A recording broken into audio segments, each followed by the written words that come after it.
Have you ever been on a commercial plane flight? What is, after they get you seated in your assigned seats, what's the next thing that happens on a commercial air flight? Safety message. If we have a fire in this sanctuary, the exit doors are here and here. And you can also go out this door here to the second door and then down the stairs to the exit.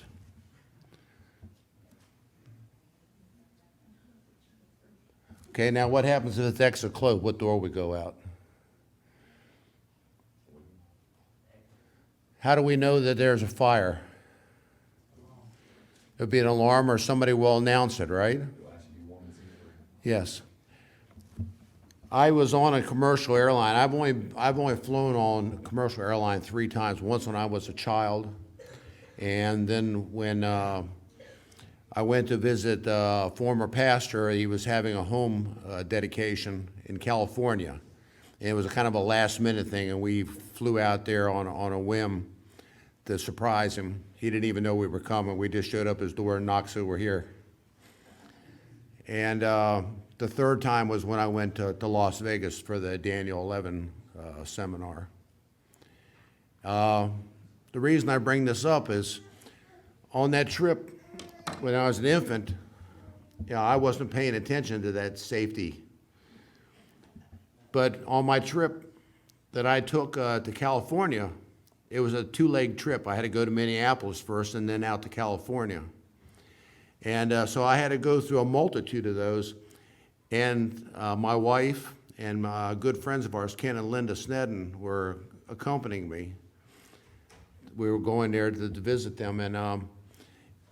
And as they're doing this, the stewardess or flight attendant or whatever the PC thing is to say today, was holding up this instruction card, and was reading stuff off. Well, I got that out of the seat, and I'm watching, and I'm counting how many seats to the exit door, and I look around, and nobody else is paying attention. And in fact, those that were with me, they were kind of snickering at me. And this happened 3 times, and on the 4th leg, we were getting ready to leave Minneapolis to come back to BWI. Same thing was taking place. Well, this time, because of my big frame, I tried to get the wing seat because there's a little more knee room there for some of those, but it also happens to be an exit door. So you have to, pay particular attention, because if there's a fire, you have to know whether to open the door on this side or not. You have to really pay attention. So they ask you, are you capable mentally and physically of doing what we're going to ask you to do? They come to you and they look you right in the eyes. Are you prepared to do that? And but on this final leg, every other time I was sitting the guy right next to the door. So I'm really paying attention. Well, this time, I'm on the aisle seat. Peachy's in between me, and there's another young man, and he's playing with his video games during the briefing. And I'm looking at this, and I'm thinking, I went over to Peachy. Now, I've matured a little bit since then. I whispered to Peachy, Peachy, if anything happens, I'm knocking that guy out. If he hesitates 1 second, you grab hold of my belt loop and hang on. Because I don't know if you're familiar, in a plane crash, you have about 90 seconds to egress from the plane, or statistically, you're dead. You have just a moment to react. So is everybody clear on those emergency instructions? Yes. Let's pray. Father in heaven, Lord, as we open your word, Lord, I pray that you would take control, that your words would be the only ones that would leave my lips, that your Spirit would prepare me, Lord, to speak what you give me. Lord, I pray that you would bless us, that you would give us understanding, that you have promised us in the book of Amos, Lord, that you do never do anything unless you warn us first through your servants, the prophets. Lord, you have given us warnings all over the Bible.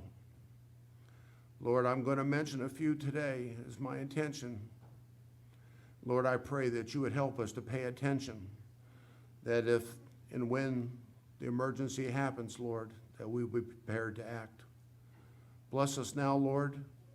May your Holy Spirit give power to your word. May you guide us, and may you be blessed in all that's said and done. These things we pray in the name of Jesus. Amen.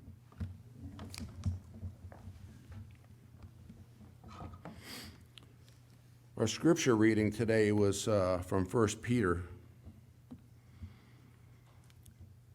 chapter 4, verse 7. But the end of all things is at hand. Be ye therefore sober, and watch. And what's the last word? Unto prayer. Watch and pray. How many times did Jesus say that in the Garden of Gethsemane? What happened when the disciples didn't do that? When the emergency came, were they prepared? It's time for us to watch and pray, my friends. We live in an hour and a day that the prophets would have loved to have been here to witness what we're about to witness, to be a part of what we're about to be part of. It's not for the faint-hearted. I want to read a couple things. First of all, how many, this will be the third time I've asked this question. Who knows what the Eastern question is? The Eastern question. It's the third time I've mentioned it since I've been here. This is a safety briefing. Are you hearing me?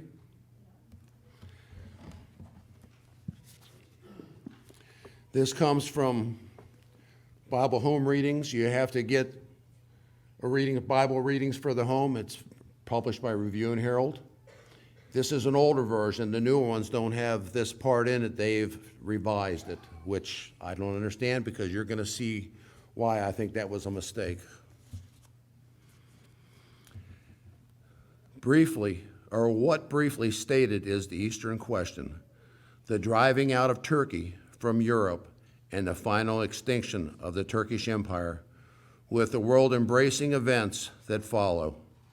It has been otherwise described as driving of the Turks into Asia and the scramble for his territory. I didn't write those words. This book was written by over 200 Adventist scholars. It wasn't written by me. It wasn't written by, anybody present day. These were written a long time ago. Could you play that first video, please? This fellow is Eric Steckelbeck. I first saw him on Glenn Beck's show. He has his own podcast. Today on the newscast, Turkey's tyrant is up to his old tricks. Find out how Erdogan is confronting Israel and the West once again. That's next.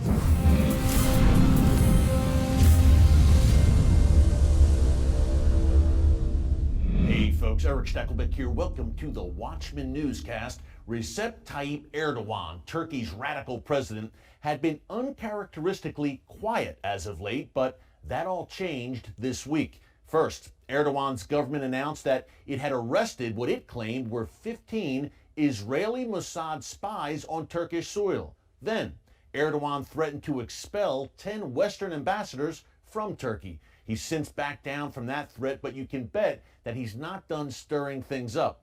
A few things to remember here. First, Erdogan's ruling AKP party is basically the Turkish branch of the Muslim Brotherhood. Second, he's openly hosted Hamas members on Turkish soil. Third, he allowed jihadists to travel freely from Turkey into Syria to join ISIS. And fourth, Erdogan has repeatedly said that Jerusalem should be under Islamic control and has even said that, quote, Jerusalem is ours. Meaning, Jerusalem should once again be the capital of a revived Turkish-led caliphate like in the Ottoman glory days. Folks, under Erdogan, Turkey, a NATO member, is more like NINO, NATO in name only. Now, I talked about Erdogan's latest moves on yesterday's Watchmen Newscast live stream. Take a look. He's been a bit quiet over the past few months. There have been a lot of problems economically in Turkey, and he's been trying to maybe smooth things out a bit with nations that he had been at odds with over the past several years, including nations like the UAE and Egypt, and perhaps even Israel, at least some of the rhetoric coming from Turkey, maybe a bit more conciliatory at times. But now Erdogan is saying, or his administration in Turkey is saying, that Turkey has arrested 15 Mossad operatives. The Israeli security services have been arrested by Turkish authorities, according to the Turkish government. Now, we don't have any confirmation of this. This is a Turkish claim. Key point there, apparently these so-called Mossad spies were of Arab Palestinian descent, most of them operating on Turkish soil. This is according to Turkey. Israel, to my knowledge, has not responded to this charge from Turkey yet. We're going to keep a close eye on that because Turkish media and Turkish government mouthpieces were really playing this up, folks. Could this spark increased tension between Turkey and Israel? Like I said, the Turkish government had been a bit muted in recent months after just, wow, an onslaught of anti-Israel rhetoric and covetous rhetoric over Jerusalem again and again. That, wow, I mean, to covet another nation's capital so openly, to me, is a very big deal. But he'd been a bit muted, had Erdogan in recent months. Now, all of a sudden, we've arrested 15 Mossad operatives. We'll look to hear more on this story, but that's not all.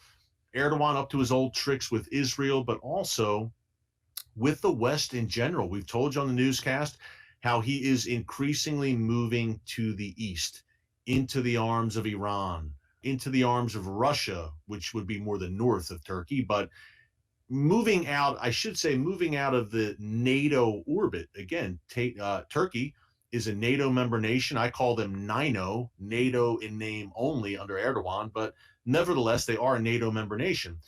Turkey clearly moving away from the West and into the arms of the East in the form of Russia and Iran in particular.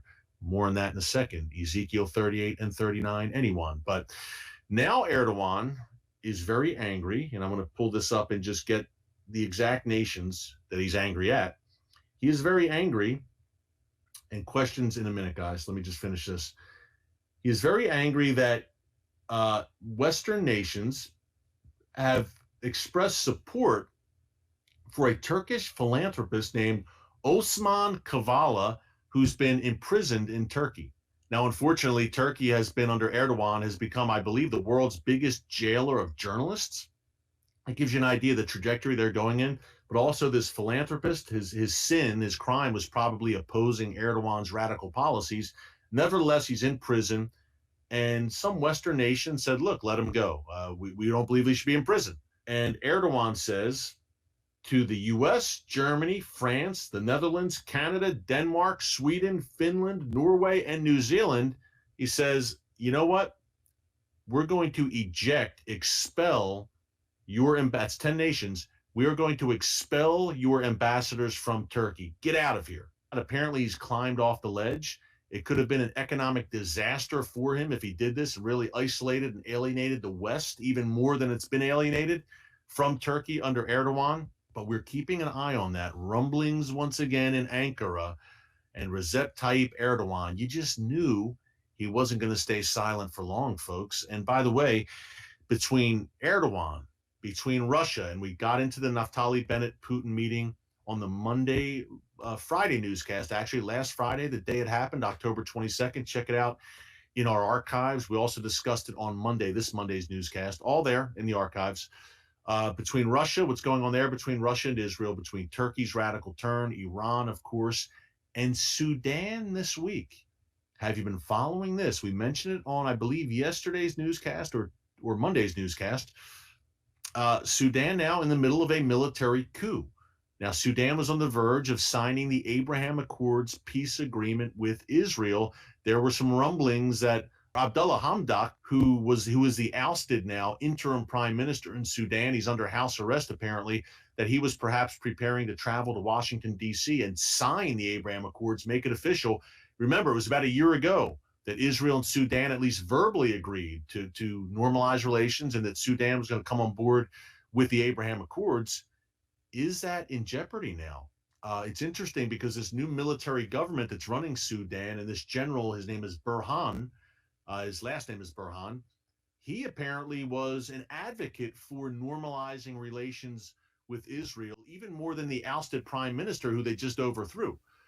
But what happens now? There's so much instability there. People are in the streets. Good, shots bad. Put the normalization off. This politician good, this politician bad. Why is this important? I'm going to read to you from Amos chapter 5, verse 18. It says, "Woe unto you that desire the day of the Lord. To what end is it for you? The day of the Lord is darkness and not light." Wow.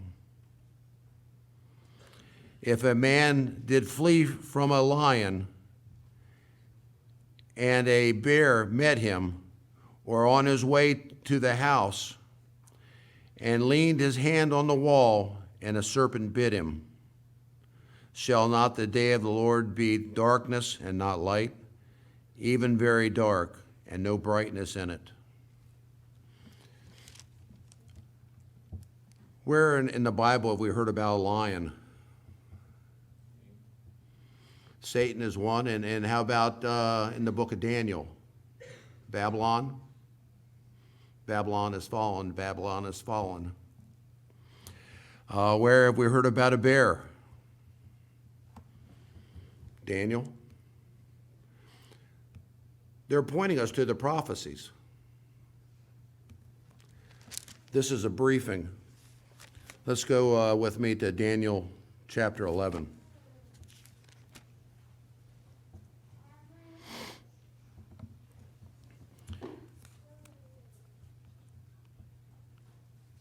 Chapter 11, I want to just kind of run through real quickly verses 40 through 45, just going to touch on a few things. And I want people to understand that the reason I went to Las Vegas, my third plane flight, see, there's all a connection to all this, was to study this very part of the prophecies of Daniel 11 and 12. To understand, because Ellen White says, and also Uriah Smith and a lot of others said that all these prophecies here from verse 40 to 44 have been fulfilled. How many is left? There's one verse left to be fulfilled.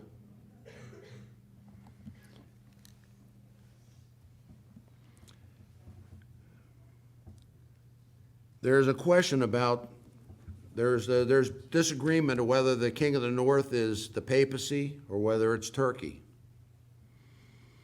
And there's legitimate debate on both sides. I'm not saying one way or the other. But you just heard something today, and this isn't the first thing that this Erdogan guy has said. He's been saying this since 2015. And I've got reams of stuff. I don't have time to show it all to you. He has openly threatened in writing and on video that he's going to take Jerusalem. What did it say here in the Bible writings? That he's going to be pushed out of, Turkey's going to be pushed out of Europe? Isn't that what the Eastern question's about? Well, listen, if you go down here to verse 40, it talks about at the time of the end. When is the time of the end? 1798, right? 1798 was when the Pope went into captivity. He was taken captive by the French general, Berthier. And that ended the 1260-year reign of terror by the papacy. And there became this time of enlightenment where the gospel, the final words of Jesus coming were being made clear. And it talks about this king of the south pushes against him. Well, what makes this whole thing so complicated is you use a lot of pronouns, him and them and they, and so you're trying to say, well, who's him and who's they? And so you have to read in context, and you have to read prophetically, and you have to understand what's going on to understand the significance of this.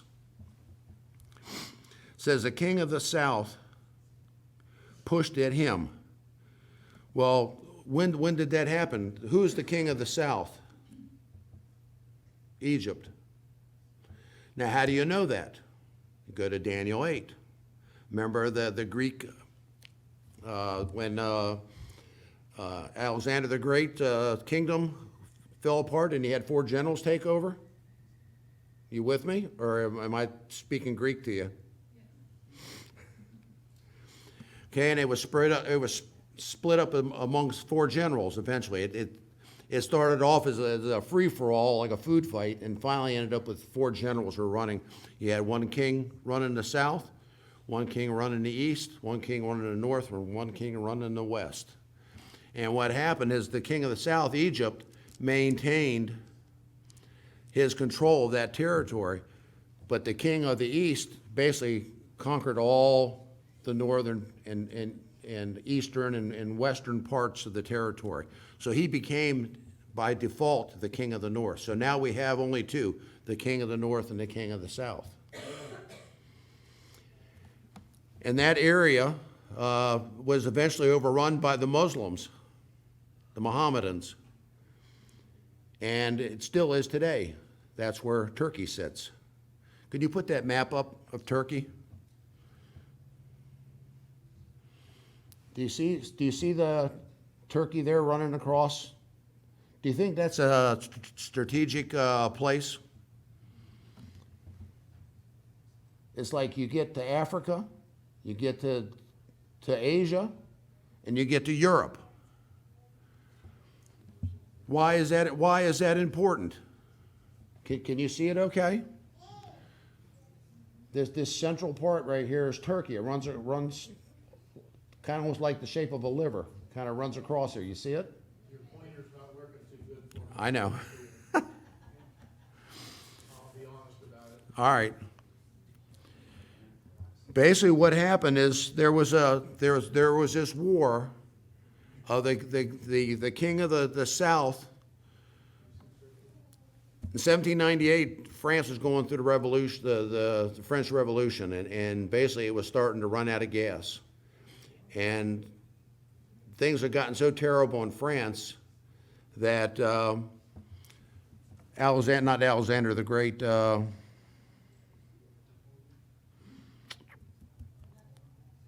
Napoleon, thank you. Napoleon basically said, we need to get something out, get France out of the doldrums. You know, we're in a really bad place.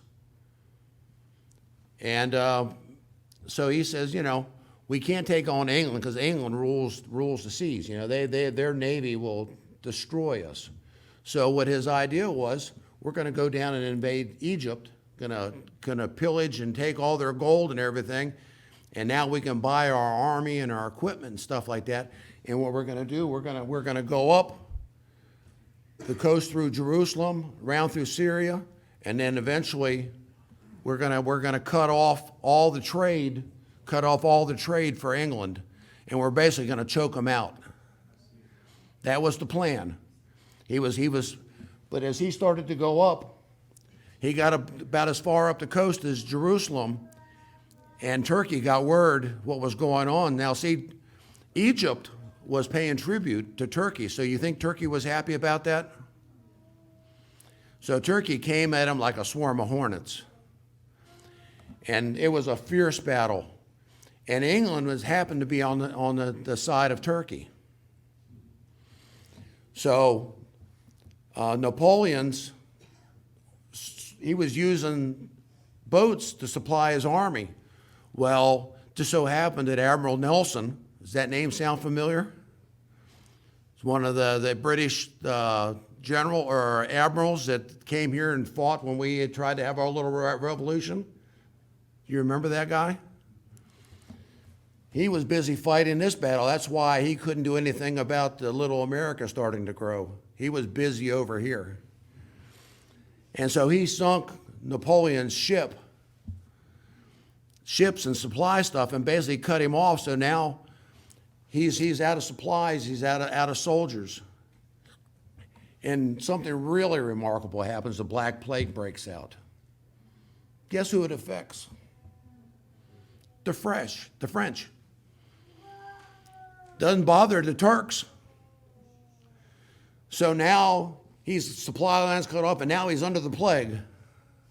So he has to withdraw. Now this is the only battle this guy's ever lost. He withdraws all the way back to Egypt, and finally he gets on a boat, goes back home. That was the Battle of the Pyramids.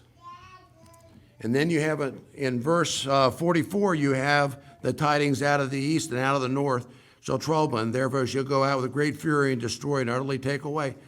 That's the Crimean War that took place between Russia and the Arabs.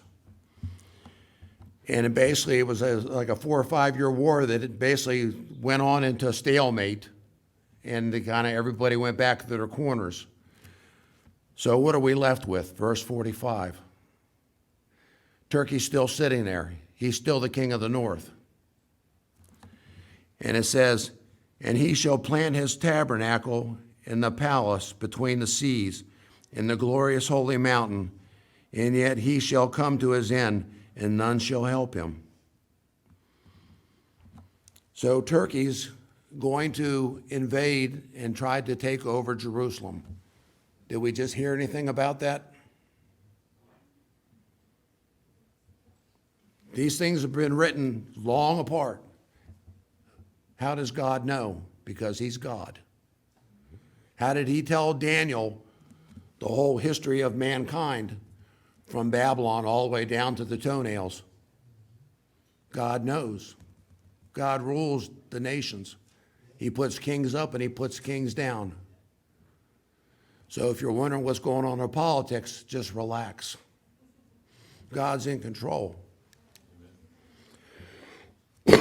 So why is this important? Because look at verse 12 now. Verse 12, chapter 12, verse 1, should actually be a continuation of chapter 11. And then now all these verses and chapters were all put in by man to help make it easy to find. But you can see by the context that this goes in a natural flow. And it says, at that time, what time is that? When this guy the king of the north makes his move to try to take over Jerusalem, the pleasant land. Then none come to help him. Well, Turkey, the only way that they won all their battles was Austria and Germany, and all these different people were helping them. With all these battles with Russia, with France and everything. But now something's changed. Now, I want to ask you, is Turkey something to be reckoned with? How many are familiar with Turkey's army? If I told you that Turkey had the second largest army in NATO, would that be shocking to you? Guess who's number one? They're number two. Do you think that's a big deal? And he's supposed to be on NATO's side, and now he's attacking one of our, let's just go through the scenario, and he attacks Jerusalem. Is Jerusalem on our side? So now what do we do? Did you see the quandary and why everybody's kind of like freezing? It's like, oh no, they didn't. Because this is such a shocking move. but it shouldn't be shocking because it's right here. It's written for us in the Bible, what's going to happen. But why is it important? And at that time, Michael shall stand up. Who's Michael? Jesus. And we can prove that later on. We don't have time right now. That great prince which standeth for the children of thy people, and there shall be a what? Time of trouble. Just a plain old time of trouble? I'm having time of trouble right now. My hot water heater went out in my house last night. That kind of time of trouble? What's it say? Such as never was since there was a nation, even that same time. And at that time shall the people be delivered, every one whose is found written in the book. That sounds a little bit like judgment hour, doesn't it? Like the close of probation? Do you think that's important? So when I see Turkey getting ready to head to Jerusalem, I can't see into heaven to see what my high priest is doing. But the Bible just told me what my high priest is doing. I know the position of my high priest and what he's getting ready to do. He's getting ready to stand up and take care of business. It's the Day of Atonement, the close of atonement, the pronouncement of judgments taking place. The names are in the book already. Do you see what I'm saying? Now, there's a series of events that are taking place. There's going to be the Sunday law. There's going to be the loud cry. There's going to be the sealing, the loud cry.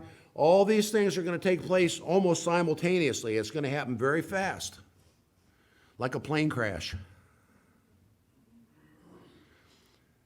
Does it help to have that pre-trip warning of what to do when the plane crashes? To know what's coming? Why do you think God's telling us this? Now we look at all the other things that are going on in the universe. That we just came out of a solar minimum and we're coming into a solar maximum, which means the sunspot are going to increase. They have an 11-year cycle. And when you have severe sunspots, it causes a lot of earthquakes and all kind of other weird anomalies. You have EMG, where it knocks out the electricity? EMPs, yes. EIO, I get all mixed up with all them letters. So what happens if we start having earthquakes and all kind of stuff like that? Do you think that's bad or good for the economy?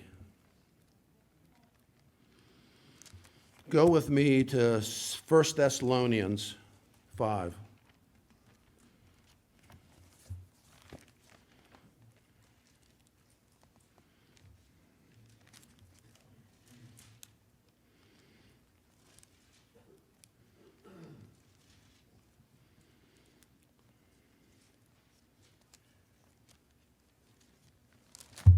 First Thessalonians chapter 5, verses 3 through 6. For when they shall say, peace and safety, then sudden destruction cometh upon them, and travail upon a woman with child, and they shall not escape. Where have we heard a phrase similar to that? I'm listening. How about Matthew 24, verse 8? Let's go there with me, please.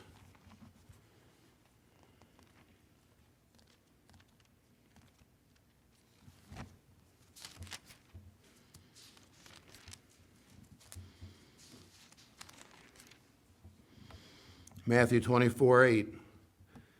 And these are the beginning of sorrows. That word sorrows is the same thing as what we just read in Thessalonians. Look back up one verse now, verse 7. What do you see? Nations rise against nations. We were just heard a little video clip about some things that are getting ready to happen. Kingdoms against kingdoms, and there shall be famines. Are they taking place? Yes, they are. We've had floods, we've had famines, we've had fires. Are we spending more today or less today on groceries? A lot more. Are we spending more today on gasoline or less? More. Which way is the economy going? Doesn't look good, does it? Now, if you're a graduate from school, that's got to be a little scary to watch what's getting ready to happen. And then what's the next thing? Pestilence. Might we say C-19? I don't even want to say the word, get Facebook all upset.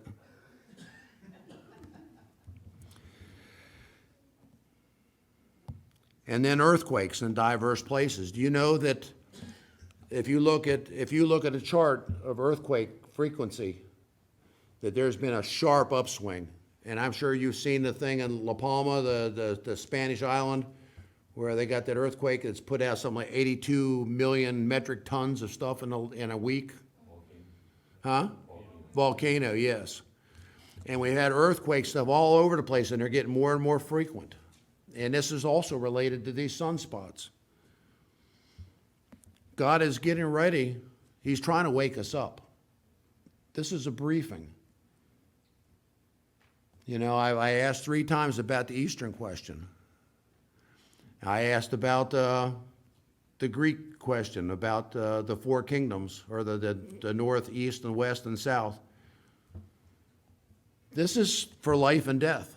Sudden destruction comes. They say in peace and safety. They say, oh, we're going to build it back better, or we're going to, what's the other one? Going to make America great again. Really?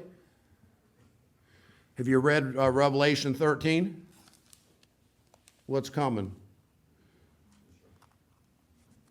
My friends, this is a briefing. Please don't sleep through it. Understand that your life depends on it.